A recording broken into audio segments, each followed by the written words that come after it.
तो क्या हाल है बच्चों? होप सो कि जहां पे भी होंगे मस्त होंगे, बिंदास होंगे और जोरदार तरीके से पढ़ाई को अभी स्टार्ट कर दिए होंगे। आपका जो त्योहार था, फेस्टिवल था, जो दिवाली का फेस्टिवल था, वो अब ओवर हो चुका है। तो अब हमको जोरदार तरीके से अपने पढ़ाई पे वापस आ जाना है, जिससे कि हम अपने सिलेबस को मूव ऑन करें, फॉरवर्ड मूव करें और साथ ही साथ हम अपने कॉन्सेप्ट और बेसिक को भी बिल्ड करें, जिससे कि जो हमारे आने वाले एग्जाम्स हैं उसमें हम झंडे को लहरा पाए।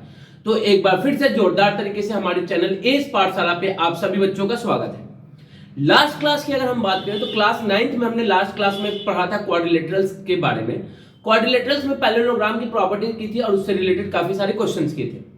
अब आज की जो क्लास होने जा रही है इसमें हम एक बहुत ही इंपॉर्टेंट थ्योरम पढ़ने जा रहे हैं, that is known as mid point theorem. अभी मिड पॉइंट थ्योरम क्या होता है, क्या कहते हैं और इसको प्रूव कैसे करेंगे, उन सारी चीजों को आज की क्लास में हमको समझना है।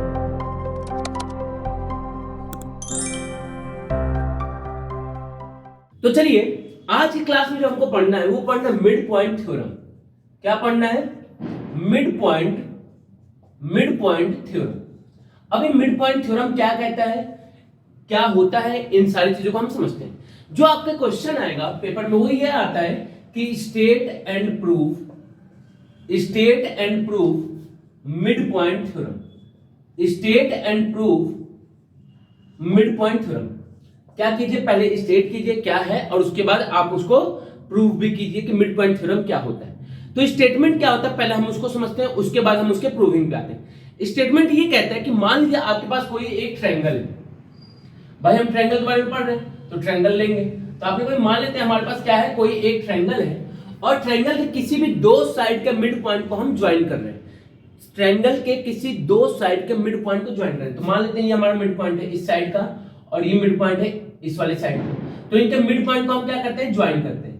मिड पॉइंट को क्या करते हैं, ज्वाइन करते हैं। तो जो लाइन सेगमेंट ज्वाइन करेगा दो साइड के मिड पॉइंट की, और क्या जो थर्ड साइड बचा हुआ है इसके क्या हो जाएगा, पैरेलल हो जाएगा। तो a line segment joining the mid point of the two side is parallel to the third side of a triangle. आपने कोई ट्रायंगल का नेमिंग कर लेते हैं तो ए बी सी, और ये डी और ई जो है वो मिड पॉइंट है किसका, डी जो है mid point of A B है और E is the mid point of A C. तो स्टेटमेंट क्या कहते हैं, तो आपने कोई स्टेटमेंट ये कहता है if a line segment joins the midpoint of two sides of triangle then it is। if का मतलब ये कंडीशन होना चाहिए। if का मतलब होता है कि ये अगर कंडीशन है तब हम then मतलब तब हम किसी चीज की बात करेंगे। तो अगर ये है तब क्या होगा, then it is parallel to third side of triangle. Third side क्या हो जाएगा, पैरेलल हो जाएगा। तो आपने कोई क्या हो जाएगा, थर्ड साइड के पैरेलल। तो क्या पता चला कि किसी भी ट्रायंगल में अगर उसके दो साइड के मिड पॉइंट को ज्वाइन करने वाली जो लाइन है वो थर्ड साइड के क्या होगी, पैरेलल होगी। थर्ड साइड की क्या होगी, पैरेलल होगी। आपने कहा बात समझ में आ गया, स्टेटमेंट समझ में आ गया। अब इसकी क्या करनी है, प्रूविंग करनी है कि भैया अब इसको प्रूव करके दिखाइए कि होता कैसे। तो प्रूविंग का कॉन्सेप्ट मैंने क्या बताया था कि सबसे पहले हम क्या लिखते हैं, तो सबसे पहले प्रूविंग में हम लिखते हैं गिवन। हमारे पास क्या चीजें हैं, जैसे मैंने कहा आपको सब्जी बनानी है तो आपने कहा ठीक है बना दूंगा, लेकिन सबसे पहले आपका काम क्या होगा कि सब्जी के लिए जो इंग्रेडिएंट्स चाहिए वो आपके पास क्या क्या है। तो सब्जी बनाने चले गए, आपके पास सब्जी का कुछ सब्जी ही नहीं है, बिना सब्जी के सब्जी अब कैसे बनेगा। तो सब्जी के लिए इंग्रेडिएंट्स चाहिए। तो हमने क्या कहा कि हमारे पास गिवन क्या है, तो आपने कहा D and E is the midpoint of side AB and E किसका है, तो आपने कहा भैया AC रिस्पेक्टिवली क्यों लिखते हैं, इसका मतलब ये होता है कि जिस ऑर्डर में यहां पे लिखा गया है उसी ऑर्डर में इसको फॉलो करें। पहले पे D है तो पहला हमारा AB होगा, पहला E है तो यहाँ पे दूसरे पे E है तो दूसरे पे क्या लिखा है, AC। तो AC करस्पॉन्ड कर रहा है E को और AB करस्पॉन्ड कर रहा है D को। होप सो कि समझ में आ गया। गिवन के बाद क्या लिखते हैं, तो आपने गिवन के बाद लिखते हैं प्रूफ, कि प्रूफ क्या करना है। तो प्रूफ ये करना है कि जो DE होगा वो पैरेलल होगा BC के, जो DE होगा वो पैरेलल होगा BC के। ये हमको प्रूफ करना। बात याद रखिएगा, कुछ टीचर क्या कहते हैं कि मिड पॉइंट थ्योरम ये तो होता ही है, साथ ही साथ ये भी कहता है कि जो DE होगा वो हाफ ऑफ BC होगा। DE जो होगा वो BC का आधा होगा। मिड पॉइंट थ्योरम ये नहीं कहता, मिड पॉइंट थ्योरम सिर्फ यहीं तक कहता है, ये इसका रिजल्ट होता है कि जो DE होगा that will be equal to half of BC, ये रिजल्ट होता है, ना कि उसका प्रूविंग में होता है। ठीक है, बात याद रखिएगा ये चीज। अब हम बात करते हैं प्रूफ की। तो आपने कोई प्रूफ में अगर बात करें तो आपके पास सिर्फ और सिर्फ एक ट्रायंगल है, कौन सा, ADE, और दूसरा ट्रायंगल बनना है ABC। तो इससे हमारा बहुत कुछ तो नहीं बनना है। तो जब कुछ चीजें नहीं बनती तो क्या करना होता है हमको, तो आपने कहा कि भैया आपने बताया था कि हमको करना होता है कंस्ट्रक्शन, और कंस्ट्रक्शन हमेशा प्रूफ से पहले लिखा जाता है, कंस्ट्रक्शन हमेशा प्रूफ से पहले लिखा जाता है। तो अब हम आते हैं कंस्ट्रक्शन पे। कंस्ट्रक्शन क्या करेंगे कि हम क्या करेंगे कि C से एक लाइन ड्रॉ करेंगे जो कि पैरेलल होगा। C से हमने एक लाइन ड्रॉ किया, C से एक हमने लाइन ड्रॉ किया which is parallel to AB। तो C से हमने एक लाइन ड्रॉ किया जो कि पैरेलल है किसके, तो आपने कोई पैरेलल है AB के, और DE को एक्सटेंड किया, DE को एक्सटेंड किया सच दैट कि ये C को किसी पॉइंट F पे मीट कर रही है, C को किसी पॉइंट F पे क्या कर रही है, मीट कर रही है। तो आपने कहा कि draw a line parallel to किसके पैरेलल है, AB के। कहां से ड्रॉ किया गया है, तो फ्रॉम C, कहां से, फ्रॉम C, सच दैट, क्या सच दैट कि इट कौन ज्वाइन किसको कर रहा है, DE को एट F। DE को कहां पे ज्वाइन कर रहा है, सच दैट कि it join DE at F। DE को हमने एक्सटेंड किया कहां तक, F के लिए। तो आपने कभी अब पता चल गया हमको कि ये और ये क्या है, आपस में पढ़ गए। चलिए अब हम किस पे आते हैं, तो आपने भैया अब हम आते हैं प्रूफ पे।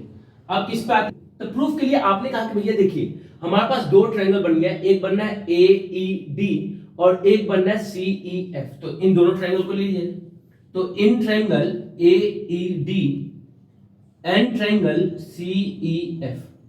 अब आपने कहा कि भैया ये जो E है वो मिड पॉइंट है किसका, AC का। E क्या है, तो आपने भैया E is the mid point of AC। कहां से, तो ये तो गिवन था हमारा, ये तो गिवन है कि E हमारा मिड पॉइंट है AC का। तो दिस इंप्लाइज कि जो AE होगा वो AE जो होगा वो CE के इक्वल हो जाएगा, AE जो होगा वो CE के इक्वल हो जाएगा। पहला हमको मिल गया। दूसरा अगर बात करें तो आपका ये जो एंगल है और ये जो एंगल है आपस में क्या होंगे, इक्वल होंगे। ये दोनों एंगल आपस में क्या होंगे, इक्वल। कहां से, तो वर्टिकल अपोजिट एंगल से।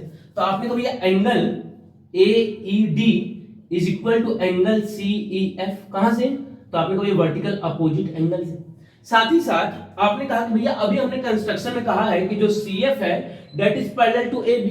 तो ये अगर पैरेलल है और ये हमारा ट्रांसवर्सल है, तो ये वाला जो एंगल होगा और ये जो एंगल होगा ये भी आपस में इक्वल होगा। कहां से, तो आपने कहा अल्टरनेट इंटीरियर एंगल से। देखिए जेड का फॉर्मेशन हो रहा है, ये गया लाइन, ये गया, और ऐसे जेड कैसे जा रहा है, ऐसे जा रही है। तो देखिए जेड का फॉर्मेशन हो रहा है, तो ये दोनों एंगल आपस में कैसे हो जाएंगे, इक्वल। कहां से, अल्टरनेट इंटीरियर एंगल से। उनका नाम क्या है, तो आपने कहा उनका नाम क्या है, DAE।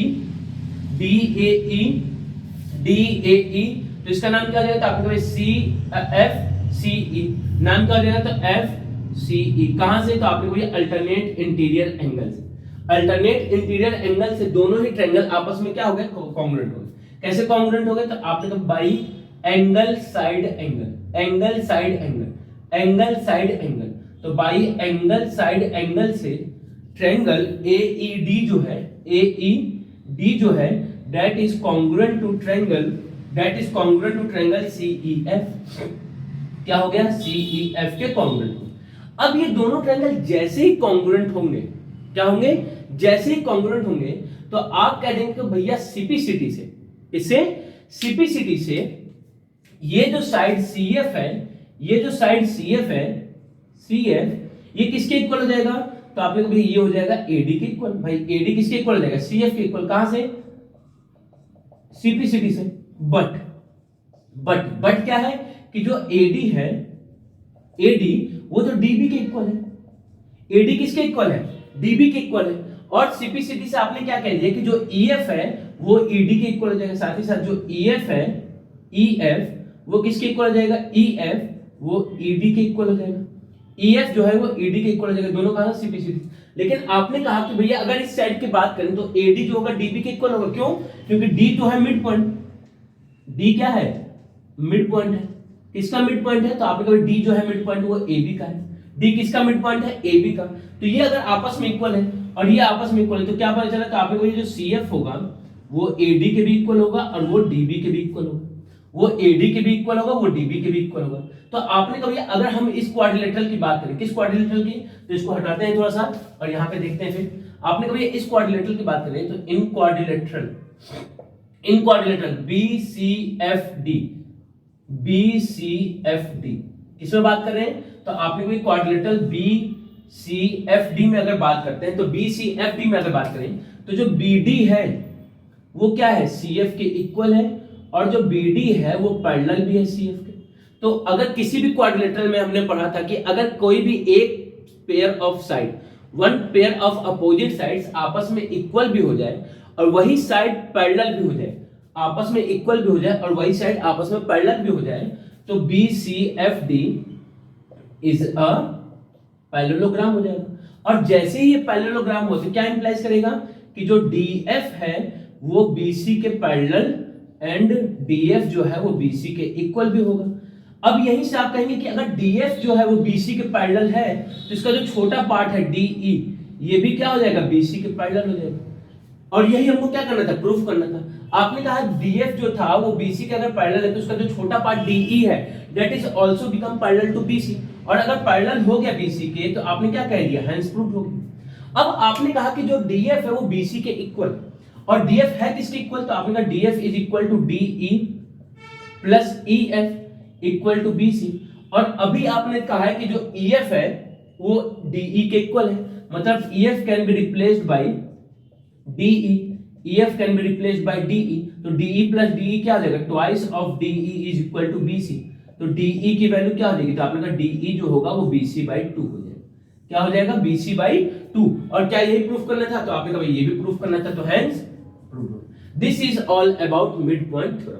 होप सो कि ये क्लास आपको समझ में आई होगी, मिड पॉइंट थ्योरम समझ में आया होगा। नेक्स्ट क्लास में हम लोग करेंगे converse of mid point theorem, उसके बाद फिर उस पे क्वेश्चंस को देखेंगे। तब तक के लिए जय हिंद, जय भारत।